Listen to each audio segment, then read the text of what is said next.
Hi, good morning. പുതിയൊരു വീഡിയോയിലേക്ക് എല്ലാവർക്കും സ്വാഗതം. ഇന്ന് ഒരു ഡേ ഇൻ മൈ ലൈഫ് വീഡിയോയാണ് ഞാൻ എടുക്കാൻ ഉദ്ദേശിച്ചിരിക്കുന്നത്. എത്രമാത്രം വിജയിക്കുമെന്നറിയില്ല, എങ്കിലും പ്രതീക്ഷയോടുകൂടി മുന്നോട്ട് ഈ വീഡിയോ കൊണ്ടുപോകാൻ ഉദ്ദേശിക്കുന്നു. എല്ലാവരുടെയും സപ്പോർട്ടും പ്രതീക്ഷിക്കുന്നു. ഇനിയും വീഡിയോയിലേക്ക് പോകാം. ഇവിടെ ഇന്നലെ മഴ ഒരുവിധം ചാറിയിരുന്നു. അക്കരെ ഭാഗമൊക്കെ മഞ്ഞുകൊണ്ട് മൂടിയിരിക്കുകയാണ്.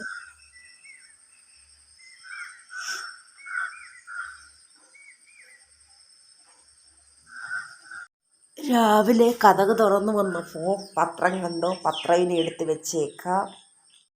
രാവിലെ പതിവ് പോലെ എൻ്റെ ജോലികൾ തുടങ്ങുകയാണ്.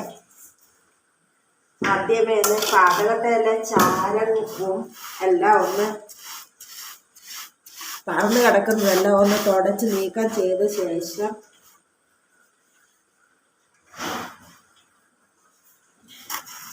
അടുപ്പിൻ്റെ അകത്തെ ചാരങ്ങളെല്ലാം മാറ്റണം. ചാരമെല്ലാം മാറ്റുകയാണ്.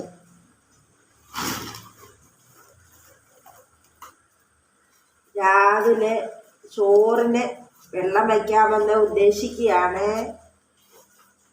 അടുപ്പിലെ ചാരങ്ങളെല്ലാം മാറ്റി കൊടുത്തു.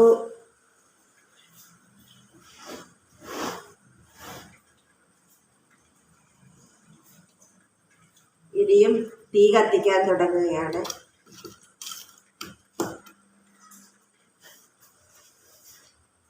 അതുപോലെ പത്രമാണ് തീ കത്തിക്കാൻ എടുത്തിരിക്കുന്നത്. ഓലച്ചൂട്ടുകൾ എടുക്കാൻ തെങ്ങിൻ്റെ ചോട്ടിൽ ഇഷ്ടം പോലെ കിടപ്പുണ്ട്. മഴ ആയതുകൊണ്ട് വിട്ട് വയ്ക്കാൻ പറ്റത്തില്ല. എല്ലാം നനഞ്ഞ് കുതിർന്ന് കിടക്കുകയാണ്.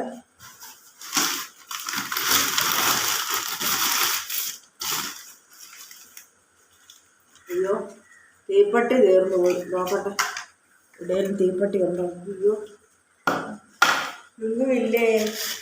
എന്നാൽ ഗ്യാസിനെ തന്നെ ആശ്രയിക്കാം.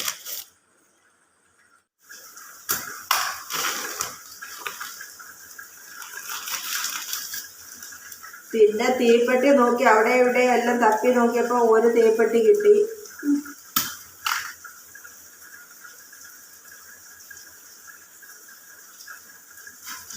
അതുകൊണ്ട് തീ കത്തിച്ചു അടുപ്പിലോട്ട് വെക്കുകയാണ്.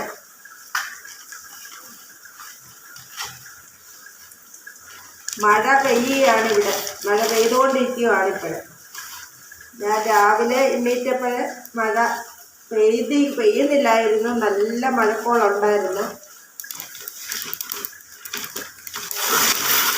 ശ്രീകൃഷ്ണ ജയന്തിക്കൊക്കെ നല്ല തോർച്ചയായിരുന്നു ഇവിടെ. അതുകൊണ്ട് അവർക്കൊക്കെ ഘോഷയാത്ര, ഇവിടെ കൂടെ ശോഭായാത്ര ഉണ്ടായിരുന്നു.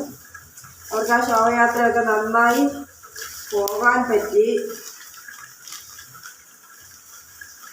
എല്ലാവരും പറയും ശ്രീകൃഷ്ണ ജയന്തിക്ക് മഴ പെയ്യുമെന്ന്. പക്ഷേ ഇന്നലെ പെയ്തില്ല, കഴിഞ്ഞ ദിവസം പെയ്തില്ല. ഇപ്പം മഴയാണ്. ഇങ്ങനെ തീ കത്തിച്ചുകൊണ്ട് ഞാനിരിക്കുകയാണ്. ഈ കഞ്ഞിക്ക് വെള്ളം എടുക്കാൻ പോകാം. തീയപ്പോഴത്തേന് കത്തിപ്പിടിക്കട്ടെ. ചോറ് വെക്കാനുള്ള വെള്ളം പിടിച്ചെടുക്കുകയാണ്. ഇനിയും ഇത് അടുപ്പത്ത് വെക്കാം.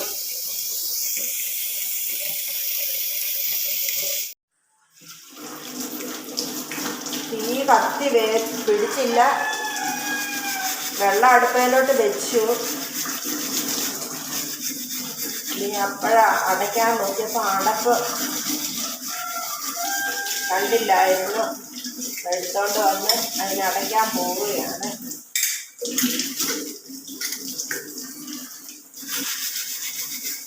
തീ അങ്ങോട്ട് കത്തുന്നില്ല. എത്ര കത്തിച്ചാലും കത്തുന്നില്ല.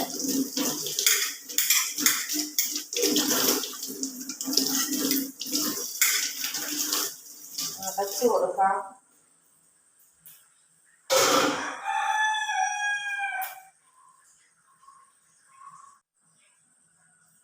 കുറെ പാത്രങ്ങളുണ്ട്, അതെല്ലാം ഒന്ന് മാറ്റി അപ്പുറത്തെ റൂമിലോട്ട് വയ്ക്കുകയാണ്.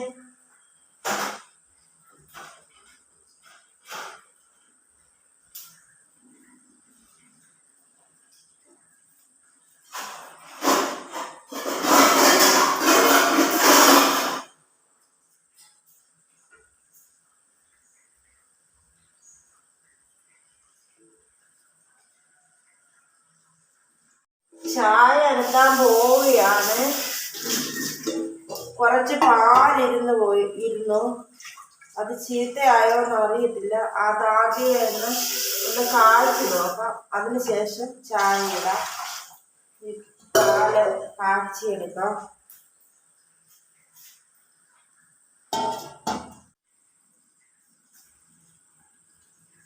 ഇന്നൊരു കല്യാണം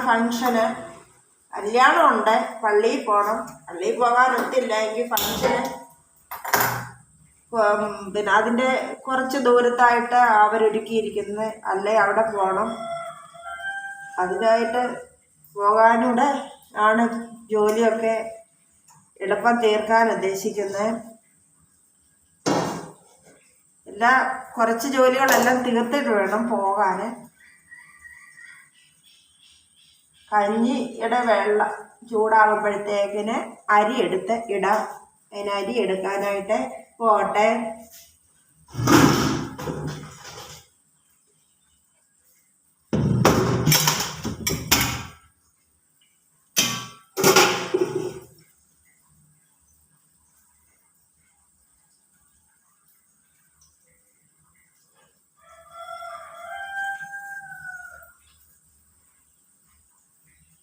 ഞാൻ അരി കഴുകുന്ന പാത്രമാണിത്.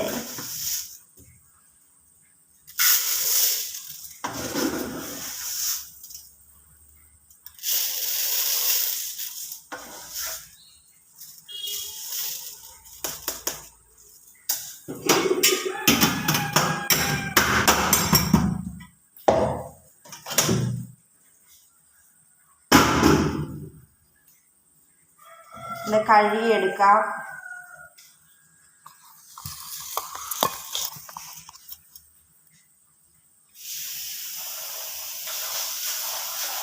തന്നെയാണ് വീഡിയോ എല്ലാം പിടിക്കുന്നത്. അതുകൊണ്ട് അത്ര പെർഫെക്റ്റ് ഒന്നും ആകത്തില്ല ഈ വീഡിയോ പിടിക്കുന്നത്. എങ്കിലും ആകുന്നത്ര നല്ലതാക്കാൻ നോക്കും. എല്ലാവരും ക്ഷമിക്കുമല്ലോ.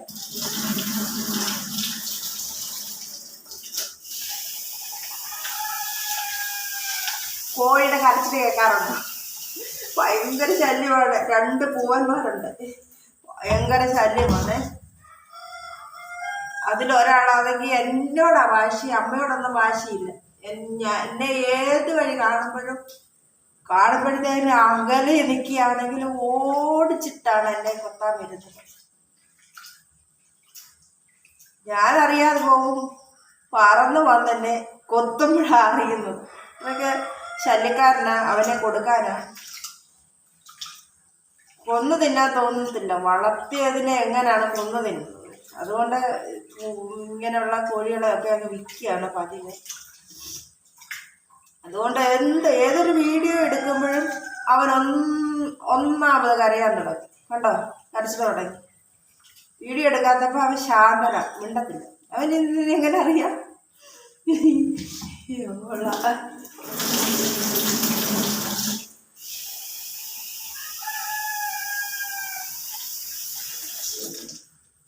അങ്ങനെ അരി കഴുകി എടുത്തു. ഇനി വെള്ളം ചൂടായിട്ടുണ്ട്. ഞങ്ങളുടെ അമ്മ പറയുന്നുണ്ട്, കഞ്ഞിയുടെ വെള്ളം തിളയ്ക്കാൻ പാടില്ല. തിളച്ചു കഴിഞ്ഞാൽ ആയുസ് കുറഞ്ഞു പോകുന്നു. എനിക്കറിയില്ലേ പഴയ ആൾക്കാരുടെയൊക്കെ കാര്യമേ. ഇനി നമ്മുടെ ആയുസ് കുറയണ്ട. നമുക്ക് ഇട്ട് കൊടുത്തേക്കാം.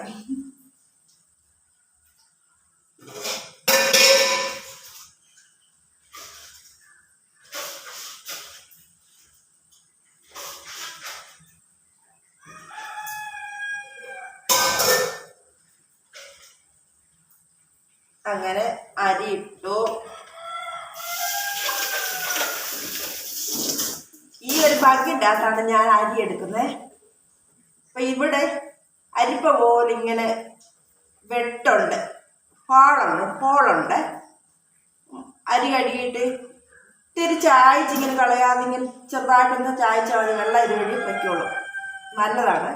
അതുകൊണ്ട് എന്നും അരി കഴിക്കുന്ന പാത്രമാണ്. അഡ്വർടൈസ്മെൻ്റ് ഒന്നും അല്ല, ഞാൻ ഉപയോഗിക്കുന്ന പാത്രമാണ്, അതാണ് കാണിച്ചത്. എന്തായാലും പാല് കാച്ചെടുത്ത്, പക്ഷെങ്കിൽ പിരിഞ്ഞു പോയില്ലേ, ഞാനടുത്ത് പിരിഞ്ഞു പോകുമായിരിക്കുമെന്ന്. ഇതിലേക്ക് കുറച്ച് വെള്ളം ഒഴിച്ച് ഞാൻ ചായക്ക് വെക്കുകയാണ്. ചായ എല്ലാം തിളച്ചു, ഇനി ചായ എല്ലാവർക്കും ഒഴിച്ചു കൊടുക്കണം. ഇത്രയും പച്ചക്കറികളൊക്കെ ഉള്ളായിരുന്നേ. ഇത് വെച്ച ഒരു അവിയൽ വെക്കാമെന്ന് വിചാരിച്ച് പച്ചക്കറികൾ എടുത്തിട്ടുണ്ട്. ഇതെല്ലാം ഒന്ന് നന്നാക്കി എടുക്കണം.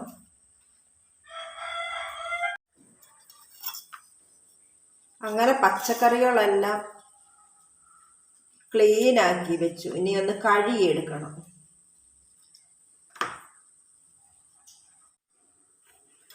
പച്ചക്കറികളെല്ലാം ചെത്തി ഒക്കെ വെച്ചു. ഇനിയും ഇത് കഴുകി കണ്ടിച്ചെടുക്കണം, കട്ട് ചെയ്തെടുക്കണം.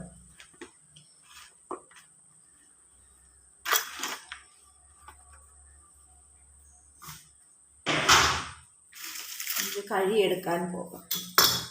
ഇത്രയും പച്ചക്കറികളുണ്ട്, ഇത് കഴുകിയെടുക്കാം. എടുത്ത് വെച്ചിരിക്കുന്ന പച്ചക്കറികളൊക്കെ ഒന്ന് കഴുകി കൊടുക്കാം.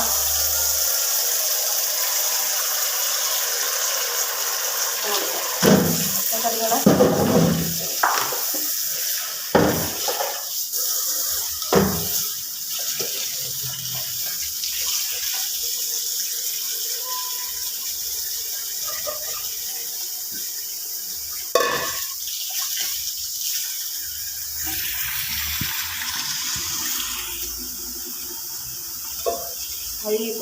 കഴുകി വാരാം.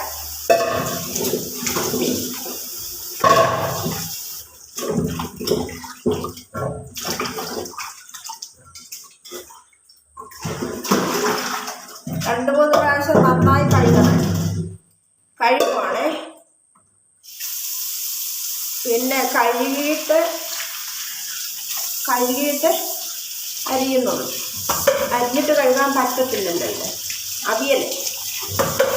അതുകൊണ്ട് നന്നായി പച്ചക്കറികളെല്ലാം കഴുകി എടുക്കാം.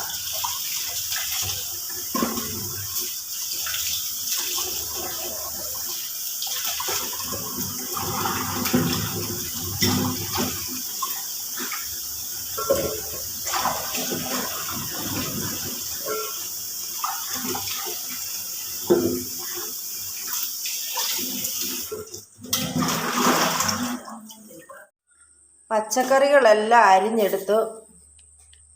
അതിലേക്ക് ആവശ്യമായിട്ട് ഉപ്പും ചേർത്ത് സ്വല്പം മഞ്ഞൾപ്പൊടിയും ചേർത്ത് വേകാൻ ആവശ്യമായ വെള്ളവും ഒഴിച്ച് അടുപ്പയിലോട്ട് വയ്ക്കാം.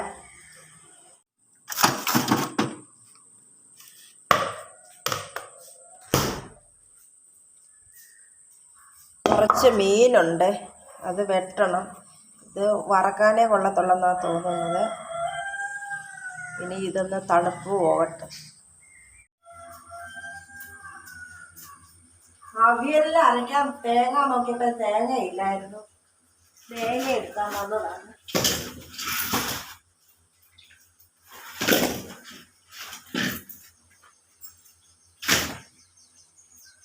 എല്ലാം ഉണങ്ങി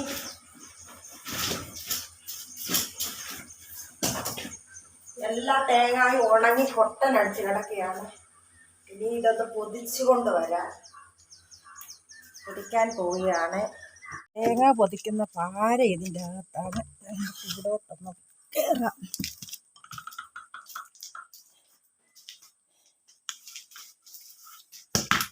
പാരെടുത്തുണ്ട്. ഈ പെരയാണെ ഷീറ്റൊക്കെ കുറേ ഒഴിക്കുകയും വിറകും എല്ലാം സൂക്ഷിക്കുന്ന ഒരു കൊച്ചു വീടാണിത്.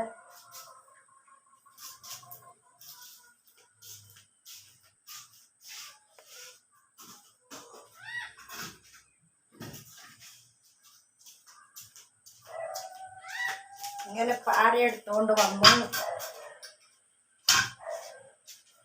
നീ തേങ്ങ പൊതിക്കാം. അവിയലിന് തേങ്ങ അരയ്ക്കാൻ നോക്കിയപ്പോൾ തേങ്ങയില്ല.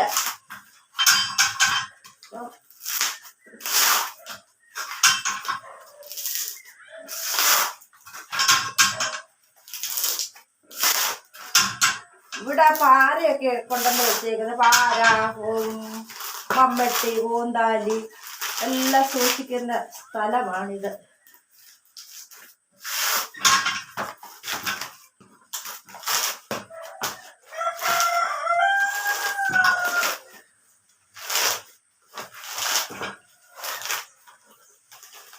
അങ്ങനെ തേങ്ങ പൊതിച്ചെടുത്തു. തൊണ്ടെല്ലാം ഷീറ്റ് പോയക്കാരെ കൊണ്ട് വെച്ചേക്കാം. തേങ്ങ ഇവിടെ ഇട്ടിരിക്കട്ടെ.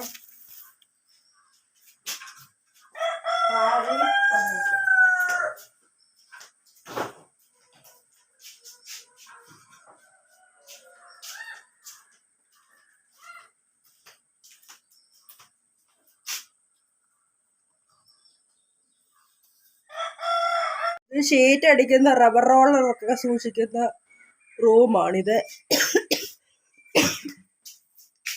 ഇതാണെങ്കിൽ അച്ച് പതിപ്പിക്കുന്നതാണ്.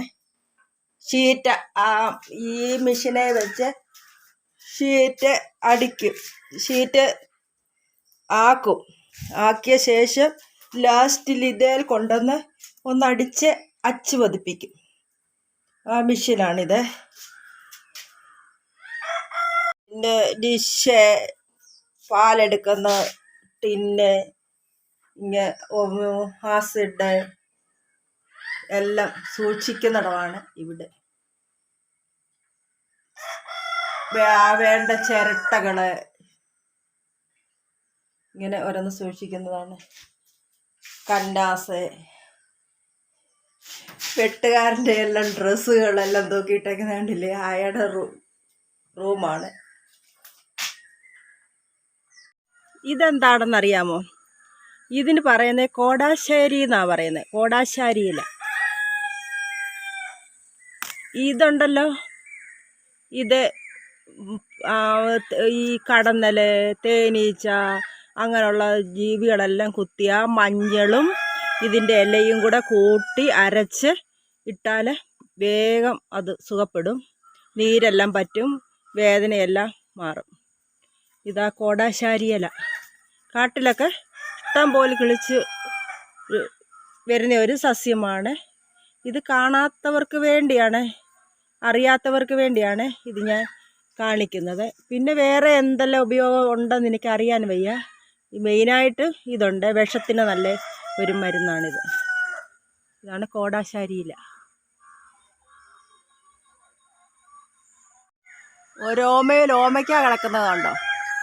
വേറൊരു ഓമയും ഞാൻ കാണിക്കാവേ. അത് നല്ല രസമുണ്ടാകും ഓമ കാണാൻ. കുഞ്ഞു കുഞ്ഞു പ്ലാവുകൾ കണ്ടോ? ആ കുഞ്ഞു കുഞ്ഞു പ്ലാവുകളിൽ നിറയെ ചക്ക ഉണ്ടാകാറുണ്ട്. അത് 2-ാം വർഷം 2.5-3 വർഷം ആകുമ്പോഴത്തേനെ കായ്ക്കുന്നതാണ്. അങ്ങനെല്ലാം ആ പ്ലാവുകളാണുള്ളത്. എന്തപ്പം 2 കറിവേപ്പില എടുത്തേക്കാം. അപ്പുറത്തൊരു വലിയൊരു കരിയാപ്പുണ്ട്. തോട്ടി വേണം ഒടിക്കാൻ. അതുപോലെ ഉയരത്തിലാണ് ആ കറിവേപ്പ് നിൽക്കുന്നത്. ഇഷ്ടം പോലെ കറിവേപ്പുണ്ട്. അത് ഇവിടെ എല്ലാം കറിവേപ്പാണ്. വേറെ രോമയുണ്ടെന്ന് പറഞ്ഞില്ലേ? ഇതാണ്. പല ശിഖരങ്ങളാണ് പൊട്ടിയേക്കുന്നത്. കണ്ടോ? ഓരോമയിൽ തന്നെയുള്ള ശിഖരങ്ങളാണ്. വളഞ്ഞ് പൊളഞ്ഞ് ഈ ശിഖരത്തിലെല്ലാം ഓമയ്ക്കായ മേളിലോട്ട് 4 സൈഡിൽ ശിഖരങ്ങൾ ഇങ്ങനെ നിൽക്കുക. അതിലെല്ലാം ഓമയ്ക്കായിട്ട് നിൽക്കുകയാണ്. നല്ല ഓമയ്ക്കാണ് തോരൻ വയ്ക്കാനൊക്കെ.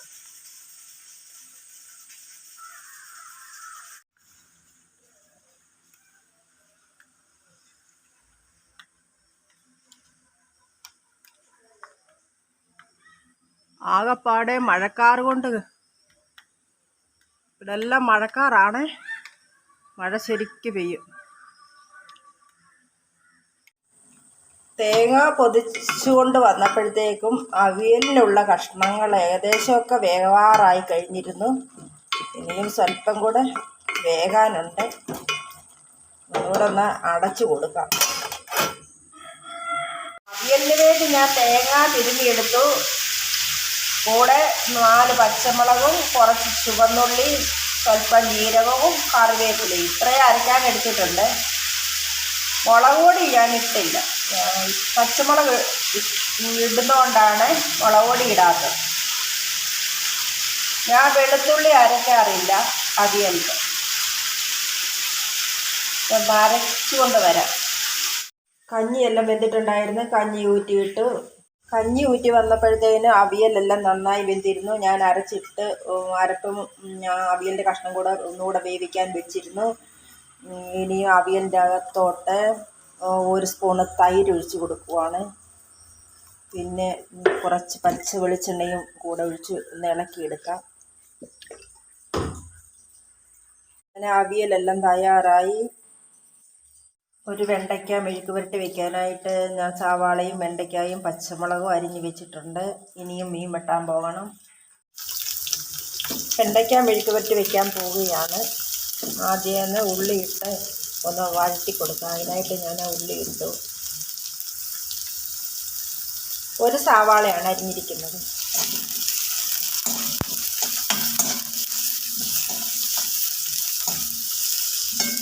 ഇതൊന്ന് വഴന്ന് വന്നതിന് ശേഷം അരിഞ്ഞു വെച്ചിരിക്കുന്ന വെണ്ടയ്ക്ക ഇട്ട് കൊടുക്കും. അരിഞ്ഞു വെച്ചിരിക്കുന്ന വെണ്ടയ്ക്ക ഇട്ട് കൊടുക്കും.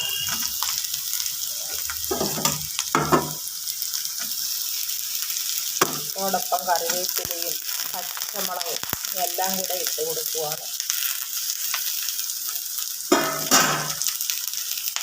ഇന്നത്തെ ഈ വീഡിയോ ഇവിടെ അവസാനിപ്പിക്കുന്നു. ഈ വീഡിയോ കണ്ട് ഇഷ്ടപ്പെട്ടുവെങ്കിൽ സബ്സ്ക്രൈബ്, കമൻറ്റ്, ലൈക്ക് ഇവയെല്ലാം ഇടുക. ഇനി അടുത്ത ഒരു വീഡിയോയിൽ വീണ്ടും കാണാം എന്ന പ്രതീക്ഷയോടുകൂടി ഈ ചെറിയ വീഡിയോ ഇവിടെ അവസാനിപ്പിക്കുന്നു. ബൈ. Thank you.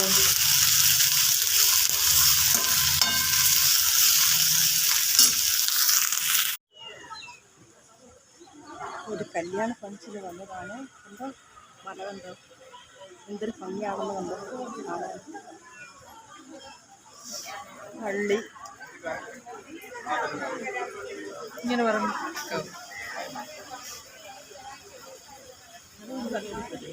നല്ല ഭംഗിയല്ലേ ഇതെല്ലാം കാണുന്നത്. കോടമഞ്ഞാണ് അക്കരക്കരയെല്ലാം കാണുന്നത്.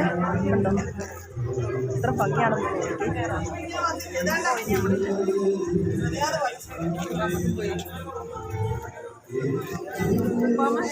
സഭയുടെ മുദ്രത്തെ നീ അനുഗ്രഹിച്ചുകൊള്ളാൻ നിന്റെ ദൈവികമായ അനുഗ്രഹങ്ങളെ നീ അനുഗ്രഹിക്കണമേ. ബഹുമാനപ്പെട്ടക്കാരന്റെ കയ്യിൽ നിന്നും വാദിച്ച ലക്ഷ്യമായ മോചനത്തെ നീ സ്വീകരിക്കാം. ആത്മാവിന്റെ ശരീരത്തിന്റെ സ്വസ്ഥതയാലും ഹൃദയ സന്തോഷത്താലും ധനിക്കുന്നതിന് പിതാവിനും പരിശുദ്ധ റൂഹായിക്കും സ്തുതി സ്തോത്രം നീ കരയറ്റുകയും ചെയ്യണം.